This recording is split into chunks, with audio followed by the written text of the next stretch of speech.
newsroom sa buong Pilipinas. Ito ang Radyo Pilipinas News Update. Aton oras sa mga kasangkayan may ada pa kita 5 minutos ug sa mag-alas 6 ng parahan aton mga balita. Usa naman nga barge nga waray tripulante nawawara harani hiton Humonhon Island Hagiwan. Nagpagawa sin Sea Travel Advisory aton Coast Guard Station Eastern Samar para nga tanan nga mariners ug mga sarakyang pandagat nga nabiyahe harani hiton Humonhon Island Hagiwan Eastern Samar ug mapaghigirani nga kadagatan. Iniin matapos i-anunsyohan Coast Guard Eastern Samar ang pagkawara hinusa nga non-propelled barge nga ginkilala nga Barge Green Dragon. Sumalahan abiso waray tripulante o waray crew ang nasabi nga barge. Naobserbaran ha report nga nautod adton angklahan barge sinungdan nga nahianod ini ti pahirayo haton orihinal nga hinmumutangan hini. Mahitungod din ginpapahibaro iton nga tanan nga barko ug iba pa nga sarakyan pandagat nga naagi na sabi nga lugar nga magpabilin nga alerto ug bantayan. Bangin man lang makitaan ini nga nawawara nga barge. Ngan kun may ada makakita hini nga barge Green Dragon dayon igsumat ha pinakahirani nga opisina iton Coast Guard o direkta makig-communicate iton Coast Guard Eastern Samar pinaagiton era hotline.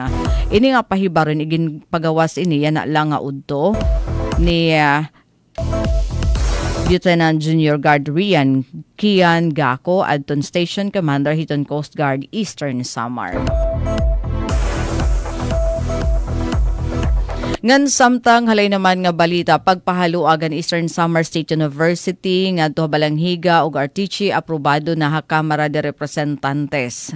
Usa nga importante nga pitad ti pakadtohan extension han Eastern Samar State University kun isu ang nahipati katapos aprobaran haton 70 nga miyembro ng House Committee on Higher and Technical Education ang duha nga prioridad nga balaod nun para paghimo hin bag-ong nga full-fledged campus han universidad ha mga bungto hiton Balanghiga ug Artiche. Ang House Bill number 3135 nga ginsurat ni House Assistant Minority Leader ug Eastern Samar Lone District Representative Christopher Shin Gonzales in nagproponer han pagtukod han isu Balanghiga campus samtang ang House Bill number 3136 naman inagihingita ha pag-convert han na isu Artiche Extension Unit ngadto pagin regular nga isu campus. Ang duha nga balaod nun in pareho nga co-authored ni House Minority Leader of 4-Piece Party List Representative Marcelino Nonoy Libanan. Sumalakang Congressman Gonzales ang pag-aprobarin sa nga kritikal nga pitad para mapahiluag ang akses sa masitaas nga edukasyon ha Eastern Samar. Gintagan pa niya hindoon nga nasabi nga mga campus in magdadara hindi kalidad nga tertiary education ha maarabot hanyenukot-yukot nga mga pamilya din ha este. Pulong niya waray estudyante nga angay periton nga bumaya ha ira balay para la makakuha college degree. Igindugang pa ni Congressman Gonzales nga ang edukasyon ang nagpapabilin nga pinaka-epektibo nga armas sa pag-uswag.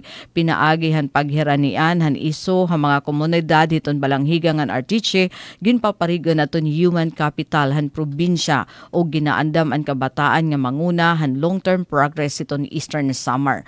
Hailaruman ginaprobaran nga mga balaod nun ang mga bago nga campus in tatagan hin otoridad nga mag-opreser hin technical, vocational, undergraduate ngan graduate programs. Magdudumara liwat hin research, extension activities o community development initiatives para makabulig nga umuswag pa iton Eastern Samar ngan iba pa nga parte hiton rehiyon. Ang Eastern Samar State University ang nag-uusaan nga State University din ha Eastern Samar. Inya na nagsiserbin haros 25,000 nga estudyante nga ginsusuportaran hin 721 nga faculty members.